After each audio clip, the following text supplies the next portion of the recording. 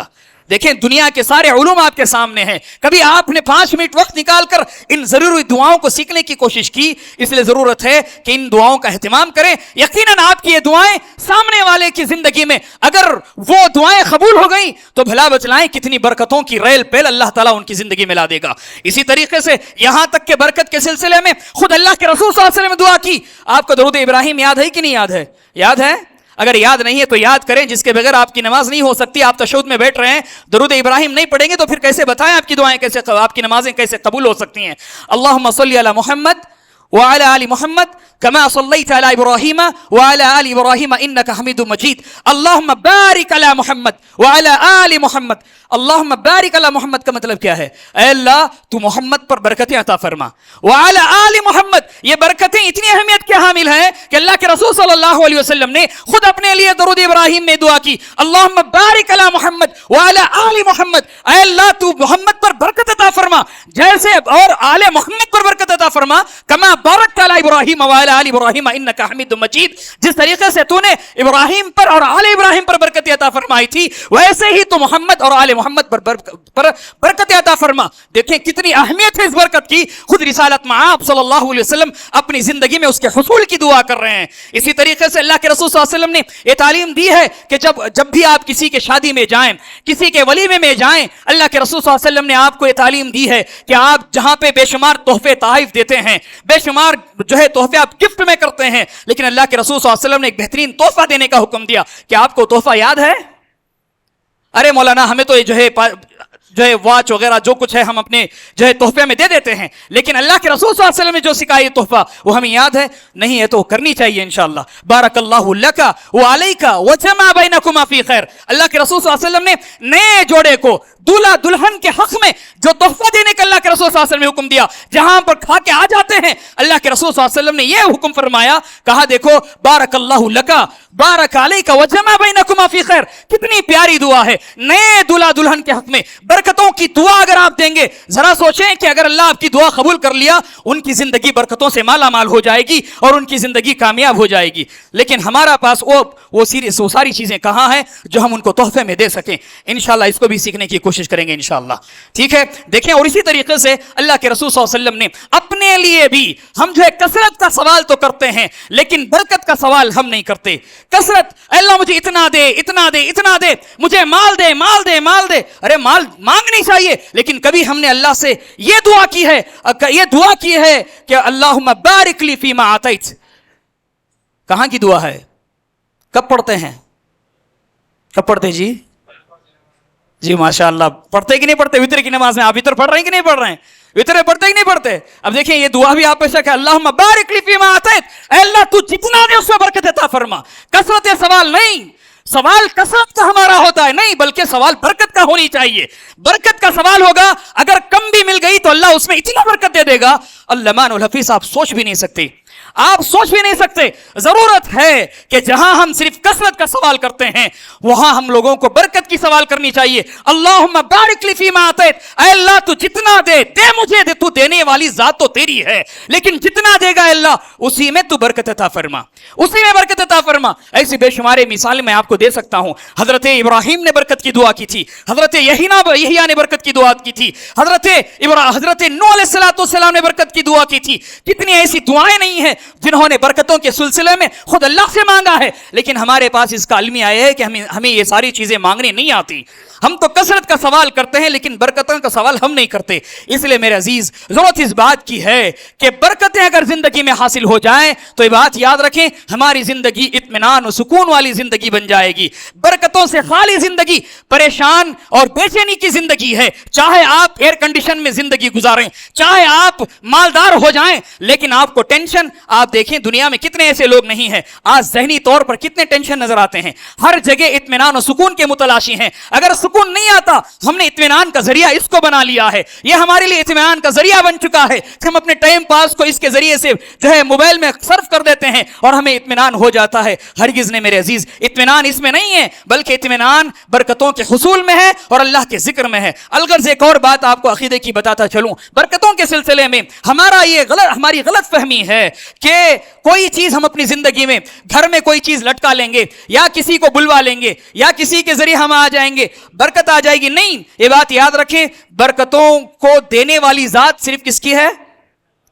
اللہ کی ہے. بات یاد رکھیں, یہ عقیدے کی بات ہے, عقیدے کا مسئلہ ہے. اگر آپ کے ذہن میں بات ہے کہ فلاں کوئی آ جائے گا, آج کل بہت سارا جھولا ہے کہ نہیں, بھئی فلاں مولوی صاحب کو بلا لو, بھئی کہ فلاں کر لو, ان کو بلا لیں گے, یہ کر لیں گے, ہے کہ نہیں, ان کو بلائے تو برکتیں آ جاتی, اور جا کے جو ہے گھر میں جو ہے فلاں چیز باندھ دیں گے, برکت آ جائے گی. یہ ہماری غلط فہمی ہے. برکتوں کا مالک صرف اللہ تعالیٰ ہے, برکتوں کو دینے والی ذات صرف اللہ کی ہے. اللہ کے علاوہ کوئی ذات برکت نہیں دے سکتی, یہ بات یاد رکھیں. کیونکہ اللہ رب العزت نے قرآن کریم میں ارشاد فرمایا تبارک الذی بیدہ الملک. کون سی آیت کریمہ ہے؟ سورہ ملک کی آیت کریمہ ہے جس میں اللہ رب العزت نے کہا تبارک الذی بیدہ الملک, بابرکت ہے وہ ذات. اللہ کے علاوہ کوئی ذات بابرکت نہیں ہو سکتی, بابرکت نہیں ہو سکتی. ہاں, اللہ ذریعہ بنا سکتا ہے. کیا کر سکتا ہے اللہ تعالیٰ؟ ذریعہ بنا سکتا ہے. میں اور ایک مثال آپ کو دوں, آپ حیران و شزر رہ جائیں گے. بخاری کی روایت ہے, اللہ کے رسول صلی اللہ علیہ وسلم کی ذات بھی اللہ رب العزت نے آپ کو بابرکت بنا کے بھیجا ہے. اللہ کی ذات کے اللہ رب العزت نے نبی کریم صلی اللہ علیہ وسلم کو بابرکت بنا کے نازل فرمایا ہے, اور برکت بھی اللہ کی جانب سے آتی ہے اللہ کے رسول صلی اللہ علیہ وسلم کے پاس. جیسا کہ میں نے آپ کے سامنے رکھا ہے کہ بخاری کی روایت ہے, اللہ کے رسول صلی اللہ علیہ وسلم اور اصحاب رسول سفر میں تھے, اچانک جو ہے پانی خالی ہو جاتا ہے, پانی نہیں ہے وضو کے لیے, پانی پینے کے لیے. اللہ کے رسول صلی اللہ علیہ وسلم سے اصحاب رسول نے بیان کہا کہ اللہ کے رسول, پانی ہمارے پاس ختم ہو جائے, صرف ایک پیالہ ہے جس سے جو ہے ناکافی ہے. اللہ کے رسول صلی اللہ علیہ وسلم نے اس پانی کے پیالے کو منگوانے کا حکم دیا. جب اللہ کے رسول صلی اللہ علیہ وسلم کے پاس اس پانی کے پیالے کو لایا گیا, اللہ کے رسول صلی اللہ علیہ وسلم نے اپنی انگلیاں اس پیالے میں داخل فرماتے ہیں, داخل فرما کر اتنی دعا کرتے ہیں, اور اللہ رب العزت اس پیالے میں اتنی برکت عطا کرتا ہے کہ جو چھوٹا سا پیالہ تھا سارے لوگوں کے لیے کافی ہو گیا. اصحاب رسول بیان کرتے ہیں کہ اللہ رب العزت نے اس پیالے میں اتنی برکت عطا کر دی کہ جتنے لوگ تھے سب لوگ جو ہے پانی سے سیراب ہو گئے, وضو بھی کر لیا, جو پانی جھونکا تھا ویسے ہی تھا. اصحاب رسول حیران و شزر ہیں کہ اللہ کے رسول کی کیسی برکتیں آ گئی. تو اللہ کے رسول صلی اللہ علیہ وسلم فوراً اصحاب رسول صلی اللہ علیہ وسلم کو جو ہے ان کے خیالات اپنی طرف مبذول کرتے ہیں, اور اللہ کے رسول اس پیالے کو اٹھاتے ہیں. دیکھیں اللہ کے رسول صلی اللہ علیہ وسلم نے کس طریقے سے جو غلط فہمی اصحاب رسول صلی اللہ علیہ وسلم کے ذہنوں میں جا رہی تھی اس کو کلیئر کرنے کی کیسی کوشش کی. اللہ کے رسول فوراً اس پیالے کو بلند کرتے ہیں اور کہتے ہیں لوگوں سنو, البرکت من اللہ, اللہ اکبر. کیا کہتے ہیں؟ تم نے یہ سمجھا ہے کہ میرے طرف سے ایسی چیز آ چکی ہے. نہیں, کہا البرکت من اللہ, برکت اللہ کی جانب سے ہے. کس کی جانب سے ہے؟ برکت اللہ کی جانب سے ہے. تو میرے عزیز یہ بات معلوم ہو گئی ہوگی کہ برکت کی اہمیت اور برکت کا مالک صرف اللہ تعالیٰ ہے, اس کے علاوہ کوئی برکتیں نہیں دے سکتا. دیکھیں اس کے اسباب کے سلسلے میں 2-3 باتیں آپ کے سامنے رکھوں. سب سے پہلی بات یہ ہے کہ دیکھیں ہم اپنی زندگی کو ذرا یہ محاسبہ کریں, ٹٹول کر دیکھیں کیا واقعتاً ہماری زندگی برکتوں سے مالا مال ہے کہ نہیں ہے. اگر نہیں ہے تو اس کو تلاش کرنے کی کوشش کریں. دیکھیں ہمارے پاس مال و متاع ہے لیکن اس کے باوجود بھی بے چینیاں ہیں. آج دیکھیں کئی سارے لوگ زندگی بہت سارے ہیں جو ایک گھر میں کئی سارے لوگ کمانے والے. ایک دور تو وہ ہوتا تھا کہ گھر کا ایک فرد کماتا تھا, سب بیٹھ کے کھاتے تھے, تھا کہ نہیں دور. لیکن آج گھر کے سارے لوگ کماتے ہیں پھر بھی پریشانیاں ہیں, پھر بھی مصیبتیں ہیں. گھر میں سارے لوگ کمانے والے, سارے لوگ جو ہے کر رہے ہیں لیکن پھر بھی پریشانیاں ہیں. ایک دور تو وہ تھا کہ ایک کماتا سب بیٹھ کے کھا لیتے تھے. بتلانے کا مقصد یہ ہے کہ حالت حاضرہ میں یہ برکتوں سے خالی ہماری زندگیاں ہیں. کیوں ہے اس کو جو ہے سمجھنے کی ضرورت ہے. کئی سارے ایسے اسباب ہیں جس پر ہم نے عملی جامہ نہیں پہنایا ہے. سب سے پہلی بات یاد رکھیں, میں نے جس آیت کریمہ کو آپ کے سامنے رکھی تھی سورہ اعراف کی آیت نمبر 96 آپ اٹھائیں. اللہ رب العزت نے اس میں اسباب بیان فرمایا ہے، اس میں وہ کوالٹیز بیان فرمائے ہیں، وہ صفات بیان فرمائے ہیں جس کے اختیار کرنے سے یقیناً آپ کی زندگیاں برکتوں سے مالا مال ہو سکتی ہے اور آپ کی زندگیاں کامیاب ہوگی۔ سب سے پہلی بات اللہ رب العزت نے بیان فرمایا وَلَوْ أَنَّ أَهْلُ الْقُرَىٰ آمَنُوا وَاتَّقَوْا لَفَتَحْنَا عَلَيْهِمْ بَرَكَاتٍ مِّنَ السَّمَاءِ وَالْأَرْضِ وَلَٰكِن كَذَّبُوا فَأَخَذْنَاهُمْ بِمَا كَانُوا يَكْسِبُونَ۔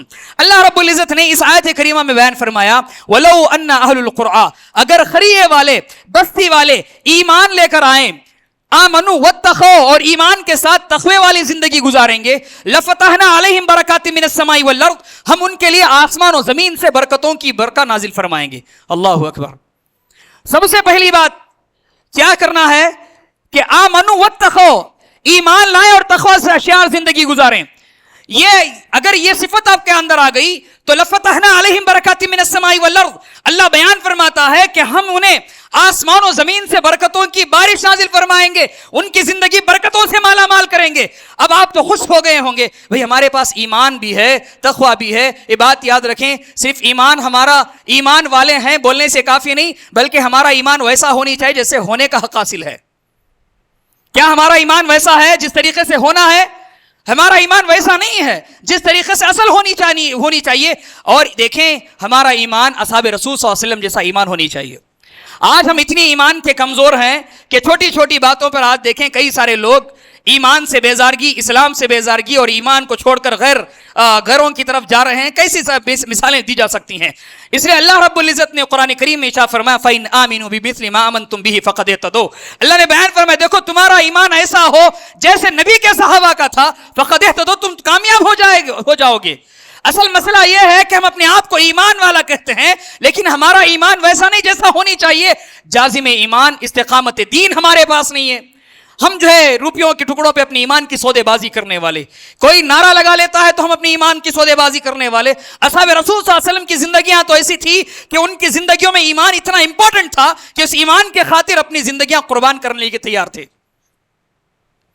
لیکن افسوس یہ ہے کہ ایمان، اپنے آپ کو ہم ایمان والا کہتے ہیں لیکن ہمارا ایمان ویسا نہیں جیسے ہونی چاہیے۔ آپ دیکھیں اصحاب رسول صلی اللہ علیہ وسلم کی زندگیاں جو کامیاب تھی، وہ بکریاں چرانے والے تھے، وہ کوئی بڑے محلات میں زندگی گزارنے والے نہیں تھے، بکریاں چرانے والے، اور ان کو بازاروں میں بیچا جاتا تھا۔ لیکن جب اسلام قبول کرتے ہیں، ایمان والے ہوتے ہیں، اللہ رب العزت ان کو اتنا سرخرو فرماتا ہے کہ اللہ اکبر، وہ بکریاں چرانے والے سارے دنیا پر حکومت کرنے والے بن گئے تھے۔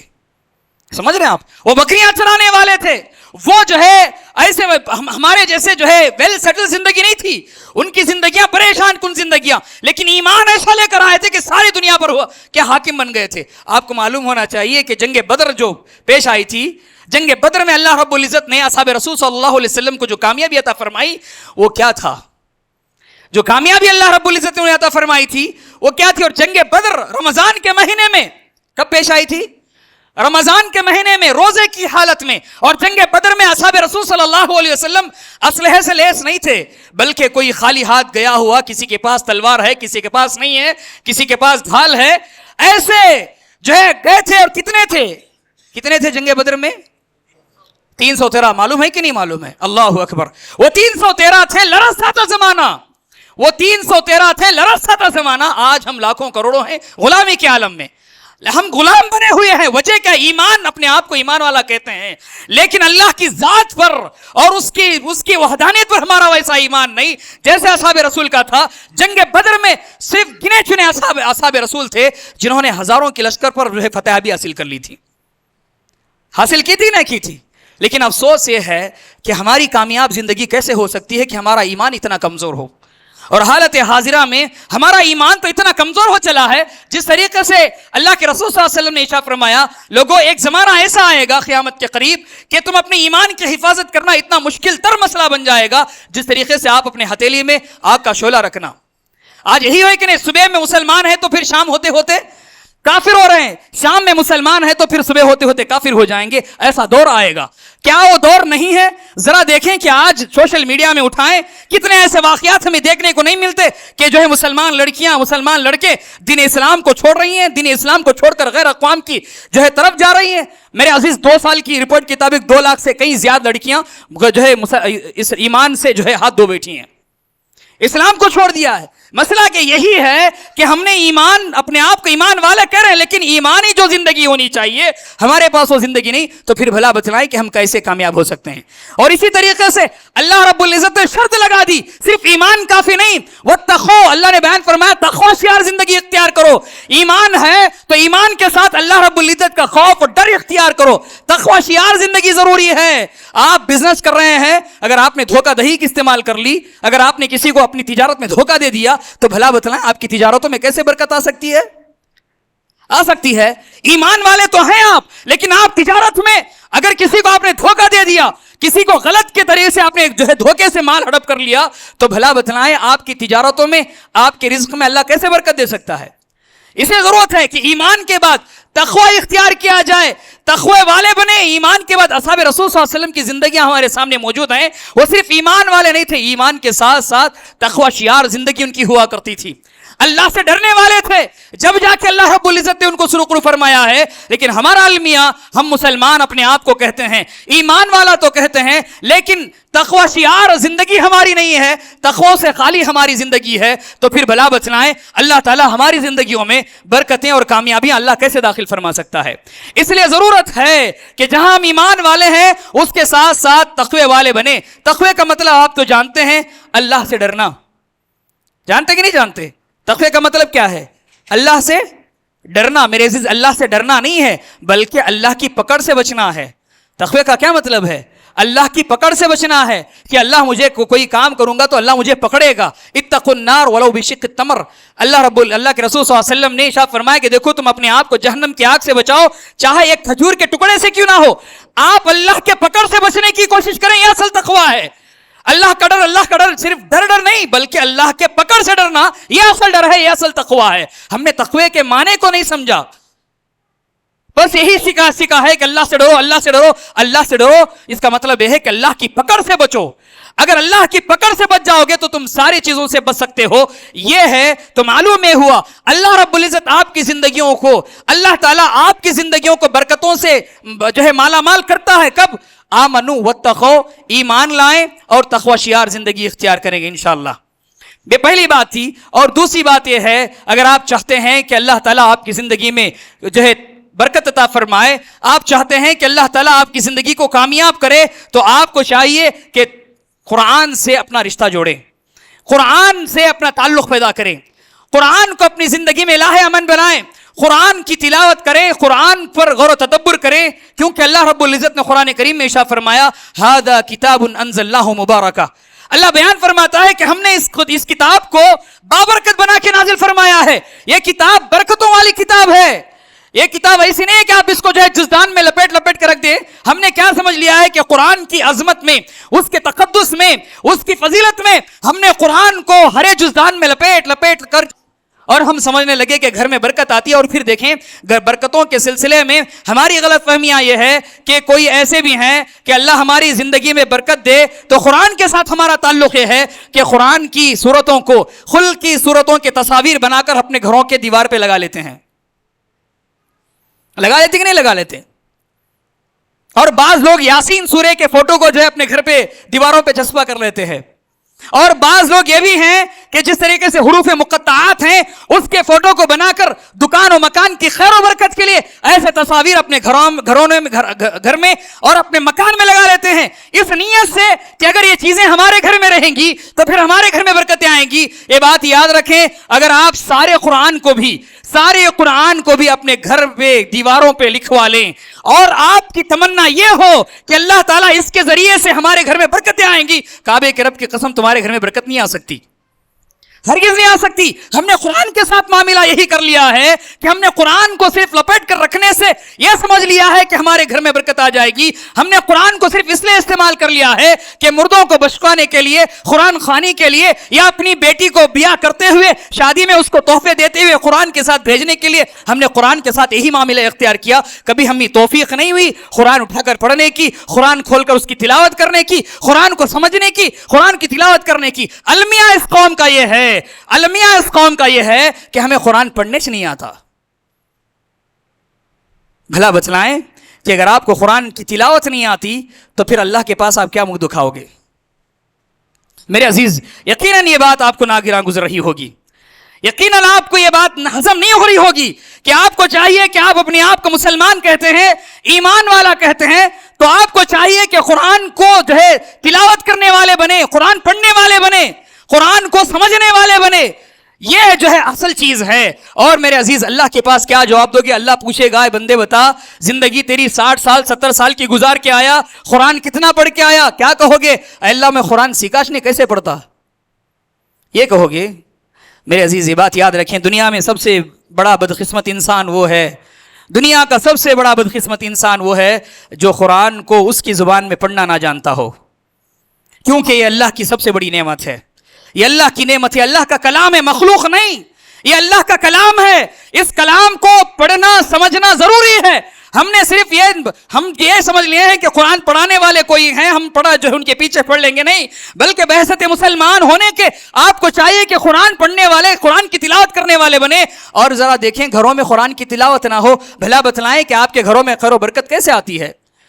اور پھر ہماری گھروں کی ماں اور بہنیں اگر گھروں میں کوئی چیز پریشانی آ جائی تو پریشانی کا واویلا مچاتے ہیں. کبھی ہماری گھروں کو تو ہماری عورتوں کو توفیق ہوئی کہ قرآن گھر میں جو ہے کھول کے پڑھنے کی کوشش کریں؟ کیسے ہو سکتی ہے؟ جہاں کر نبی کریم صلی اللہ علیہ وسلم نے ارشاد فرمایا. آج دیکھیں کئی سارے المیہ یہ ہے کہ بہت سارے یہ شکایت کرتے ہیں کہ جو ہے دیکھو مولوی صاحب ہماری بیٹی کو جن پکڑ لیا یا اپنی بیوی کو جن آ گیا، کوئی جادو کروا دیا، گھر میں برکت نہیں ہے، گھر میں پریشانیاں ہیں. واویلا مچاتے کہ نہیں مچاتے؟ سارے لوگوں کے در بدر بھٹکتے ہیں.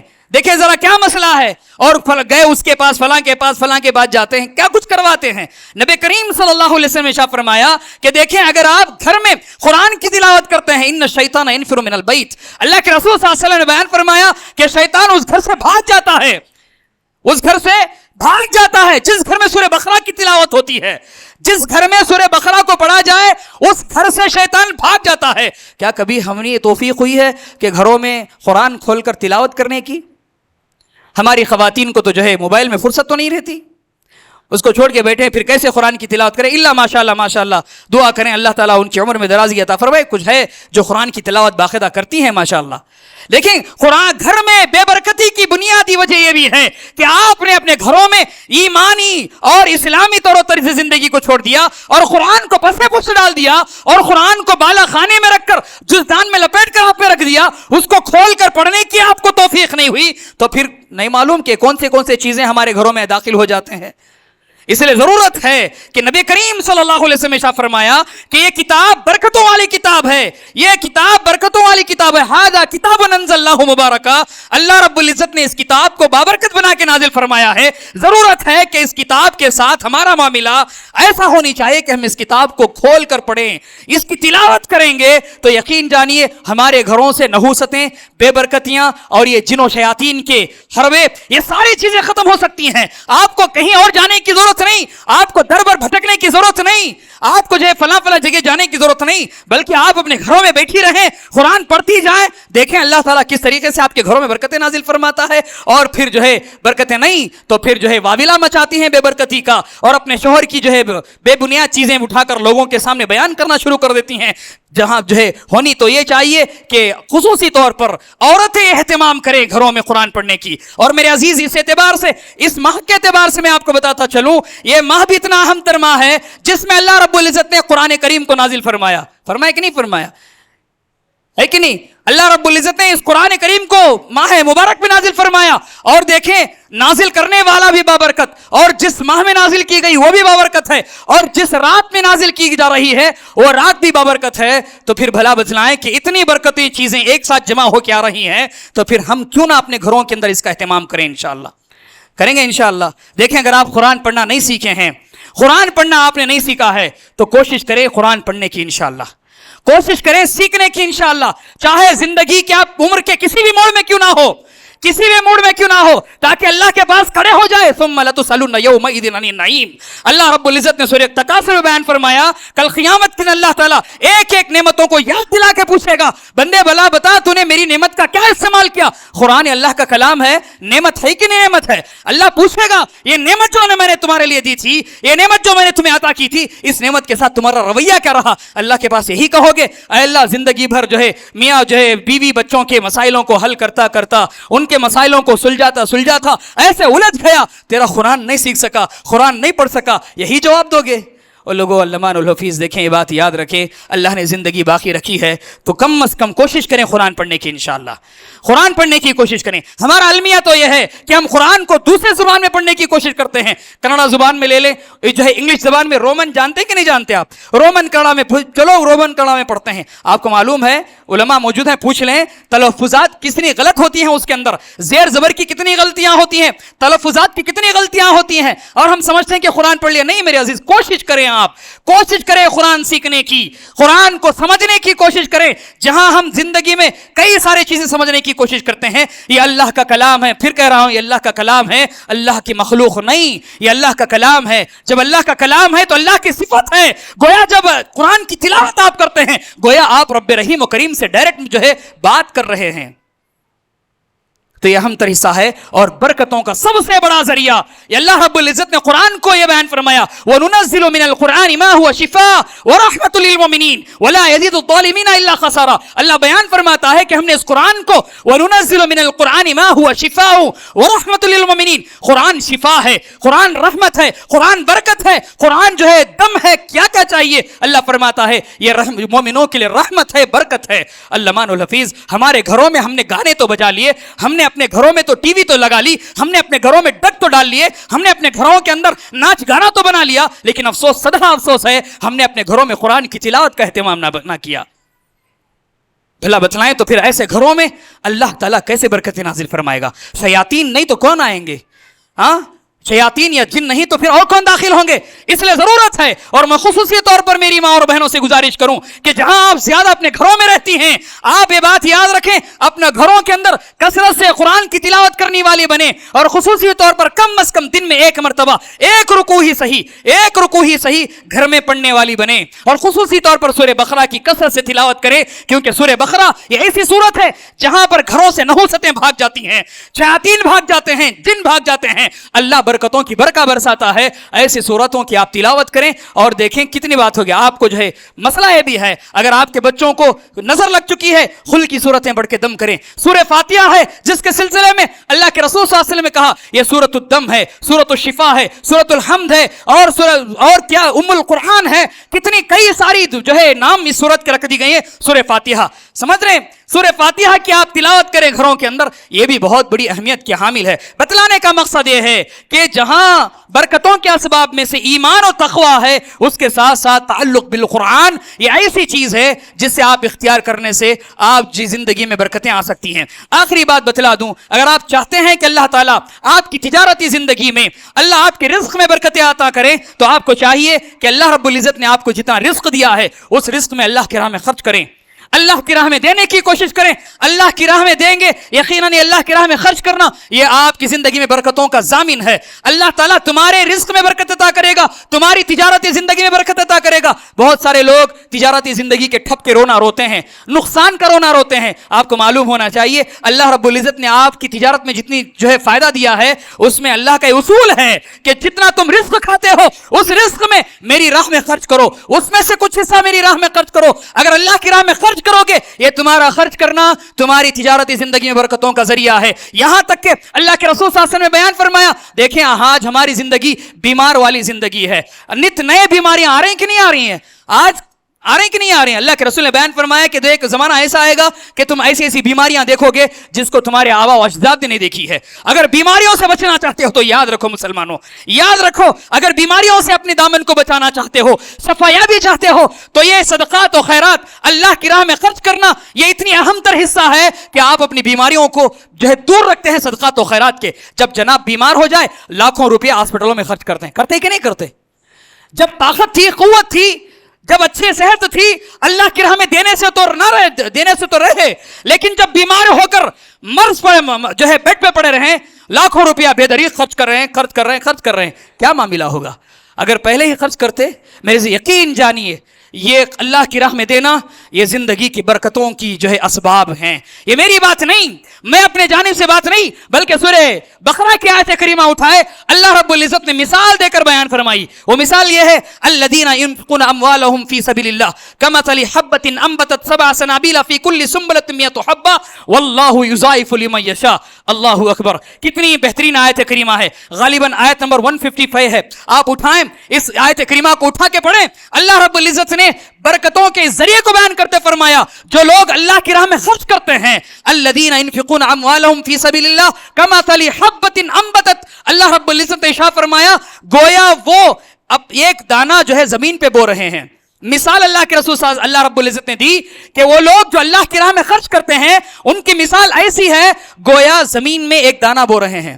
کمثل حبۃ انبتت سبع سنابل فی کل سنبلۃ مئۃ حبۃ. آپ جانتے ہیں اگر زمین میں ایک دانہ بو دیا جائے, اللہ تعالیٰ بیان فرماتا ہے وہ ایک دانے سے اللہ ایک پودا نکالتا ہے. سمجھ رہے ہیں, ایک دانے سے ایک پودا نکلتا ہے, اور پھر اللہ بیان فرماتا ہے پھر اس پودے میں انبتت سبع سنابل فی کل سنبلۃ مئۃ حبۃ, اللہ بیان فرماتے ہیں اس پودے میں پھر اللہ تعالیٰ 7 بالیاں نکالتا ہے. کتنے؟ 7 شاخ, 7 بالیاں نکل گئیں, اور پھر اللہ بیان فرماتا ہے ہر شاخ میں 100 دانے. کتنے؟ 100 دانے. کتنے دانے ہوئے؟ آپ نے کتنے دانے ڈالے تھے؟ ایک دانے ڈالے تھے کہ نہیں ڈالے تھے؟ لیکن اللہ کتنے دانے دے رہا ہے؟ ایک کے بدلے 700 دے رہا ہے. اللہ اکبر, اللہ اکبر, یہ کتنا بہترین سودا ہے. آج ذرا دنیا میں اگر کوئی کمپنی والے آپ کو انویسٹ کے لیے کہہ دیں تو ماشاءاللہ سما ماشاءاللہ, آپ تو جانتے ہیں ایسے کئی ساری کمپنیاں آئیں اور آپ کو جو ہے کیا کرنا جو ہے کر کے چلی گئی ہیں. ماشاءاللہ ہماری امت تو, ہماری قوم تو اتنی نالجبل ہے اور اتنی ایڈوانس ہے کہ انویسٹ تو جو ہے وہاں کرتی ہے جہاں اس کو جو ہے فائدہ نظر آئے, اور ایسی ایسی کمپنیاں آپ کو ہیں. ماشاءاللہ ہمارا مسلمان کوئی 10 لاکھ ڈال دیا, کوئی 5 لاکھ ڈال دیا, کوئی جو ہے 50 لاکھ ڈال دیا. یہاں تک ایک رپورٹ کے مطابق امت مسلمہ کا جو ہے اتنا پیسہ برباد ہوا ہے ان چیزوں میں, اتنا پیسہ برباد ہوا ہے کہ امت مسلمہ جو ہے 10 سال پیچھے فائنانشیل کنڈیشن کے حساب سے چلی گئی ہے. کیا رکھے ہوئے تھے بھائی, خزانے بنا بنا کے رکھے ہوئے تھے. اب انویسٹمنٹ آ گیا, انویسٹ کرو گے, ارے بھائی پیسے کا پیسہ بھی رہے گا, اور پھر ماشاءاللہ مہینہ مہینہ ساری چیزیں آتی رہیں گی. اور آپ تو جانتے ہیں کہ ان کمپنیوں کا حال کیا ہوا, خود تو ڈوبے ہیں صنم, تم کو بھی لے کے ڈوبیں گے کا معاملہ ہوا. خود تو ڈوب گئی اور ساتھ میں امت مسلمہ کو لے کر ڈوب گئی. ایسے چیزوں میں امت مسلمہ کا جو ہے مسلمان انویسٹ کرنے کے لیے تیار ہے, لیکن اس کمپنی میں انویسٹ کرنے کے لیے تیار نہیں جس کمپنی کا وعدہ عرش والا کر رہا ہے, جس کمپنی کے سلسلے میں اللہ کہہ رہا ہے بندے تو ایک دے میں تجھے 700 دوں گا, اور 700 تو دور واللہ یضاعف لمن یشاء. اللہ کہتا ہے بندے سن, اگر میں چاہوں 700 کے بدلے 7 کروڑ بھی عطا کر سکتا ہوں, 7 کرب بھی عطا کر سکتا ہوں. واللہ یضاعف لمن یشاء, اللہ کہتا ہے میں چاہوں تو بے حساب دے سکتا ہوں. ہے کوئی اللہ کی کمپنی میں انویسٹ کرنے والا, ہے کوئی اللہ کی راہ میں دینے والا؟ افسوس, صدا افسوس. ہم تو بڑے جو ہے کیا ہے, بڑے جو ہے بڑے ہم تو مسلمان ایسے ہیں کہ ہم تو وقتی طور پر فائدہ دیکھتے ہیں, یہ کون کسے معلوم کہ کیا ہوگا. اس لیے میرے عزیز ضرورت ہے کہ اللہ نے آپ کو جتنا مال دیا ہے اس میں اللہ کی راہ میں خرچ کرنے کی انشاءاللہ کوشش کریں گے. اس لیے میرے عزیز اصحاب رسول صلی اللہ علیہ وسلم کی زندگیاں ہمارے سامنے موجود ہیں. لن تنالوا البر حتى تنفقوا مما تحبون. جب آیت کریمہ نازل ہوئی حضرت ابو طلحہ آئے کہ اللہ کے رسول میرا باغ ہے, باغ ایسا جس باغ کے سلسلے میں اللہ کے رسول صلی اللہ علیہ وسلم نے تعریف کی تھی.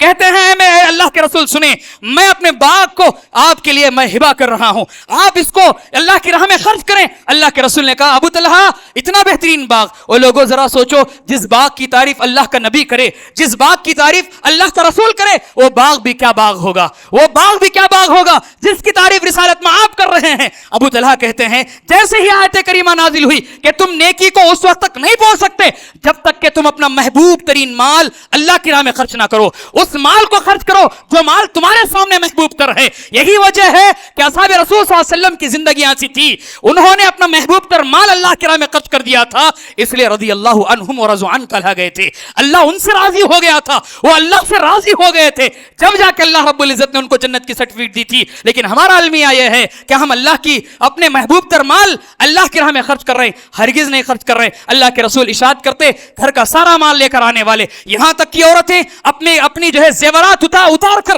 اللہ کے رسول صلی اللہ علیہ وسلم کی جو ہے قدموں میں ڈال دیتی تھی تاکہ اللہ کی راہ میں خرچ کیا جائے۔ ہے کوئی آج کا مسلمان، ہے کوئی ایسی عورت جو اللہ کی راہ میں خرچ کرنے کے لیے تیار ہو جائے؟ یا شیخ اپنا دیکھ کا معاملہ ہو چکا ہے، اور ہم دنیاوی زندگی کے سلسلے میں، دنیا کو بہتر بنانے کے سلسلے میں، دنیا میں اپنے آپ کو، اپنے اسٹیٹس کو بڑھانے کے سلسلے میں مال جمع کر تو رکھ لیتے ہیں۔ اللہ بیان فرماتا ہے یحسب ان مالہ اخلدا الذی جمع مالا وعددا یحسب ان مالہ اخلدا۔ اللہ بیان فرماتا ہے یہ شخص وہ ہے جو مال جمع کر کے رکھ رہا ہے اور یہ گمان کر رہا ہے کہ یہ مال ہمیشہ رہنے والا ہے۔ وہ لوگوں قارون کا مال جانتے ہیں جو ہے کئی اونٹوں میں جس کی خزانوں کی چابیاں لا دی جاتی تھی، لیکن آج اس کا مال زیر زمین دفن کر دیا گیا ہے۔ ایسی بے شمار مثالیں دی جا سکتی ہیں جنہوں نے مال کے جمع کرنے میں اپنی زندگی ختم کر دی ہے۔ اس لیے ضرورت ہے یہ مال یقیناً اللہ کی راہ میں خرچ کرو گے اللہ اور زیادہ دیتا جائے گا۔ اس لیے شیخ سعدی علیہ الرحمن نے بڑی پیاری بات کہی تھی، انہوں نے یہ کہا تھا میں نے 2 شخصوں کو دنیا میں تلاش کیا، یہ 2 مجھے کبھی نہیں ملے۔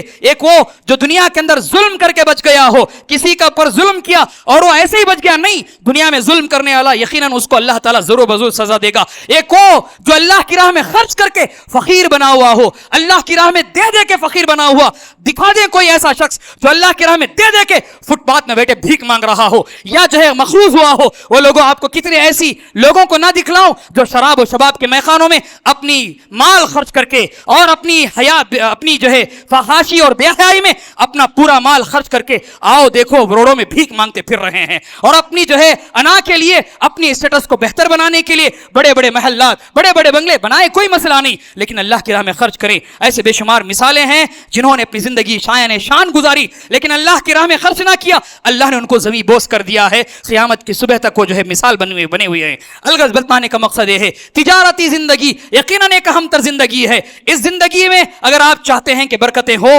اللہ آپ کو جتنا دیا ہے اس کی راہ میں خرچ کرنے کی کوشش کریں گے انشاءاللہ، اللہ کی راہ میں دیں۔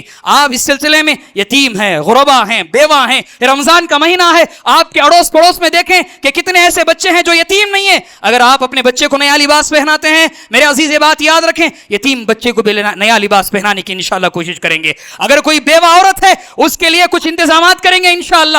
جہاں آپ سحری و افطاری میں لوازمات استعمال کرتے ہیں، بہترین کھانے استعمال کرتے ہیں، آپ کو تو ہونا چاہیے کہ آپ اپنے گھر، اپنی محلے میں، اپنے گلی میں ایسے بچوں کو دیکھیں، ایسے گھرانے کو تلاش کریں جہاں تم جو ہے مرغ مسلم جو ہے ہر دن سحری و افطار میں کھاتے ہو۔ ذرا ان فقیر گھرانوں کو دیکھو، جہاں بیوہ عورتوں کو دیکھو، ان کی سحریاں، ان کے افطار کیسے گزر رہے ہوں گے، ان لوگوں کا خیال کرو انشاءاللہ ثم انشاءاللہ اللہ تمہاری زندگی میں برکت عطا فرمائے گا۔ تو میرے عزیز باتیں بہت ساری ہو سکتی ہیں، میں نے اپنی باتیں اس جو ہے فہم سے میں نے آپ کے سامنے رکھی ہے کہ انشاءاللہ ثم انشاءاللہ آپ ان باتوں کو عملی جامہ پہنائیں گے انشاءاللہ، جو ہے طنز کے طور پر نہیں، آپ کے لیے جو ہے تانا کے طور پر نہیں، بلکہ اصلاحتاً میں نے یہ بات آپ کے سامنے رکھنے کی کوشش کی کہ جہاں ہم زندگی کو کامیاب بنانے کی کوشش کرتے ہیں، ان کوششوں میں صرف تمنا سے نہیں بلکہ جو ہے ہم کوشش کرنے سے وہ چیز حاصل ہوتی ہے۔ اللہ سے دعا کریں اللہ تعالیٰ مجھے اور آپ کو عمل کی توفیق عطا فرمائے، اللہ تعالیٰ ہمیں کہنے سننے سے زیادہ عمل کی توفیق عطا فرمائے، اللہ تعالیٰ ہمیں اپنے ایمان کو مضبوط بنانے کی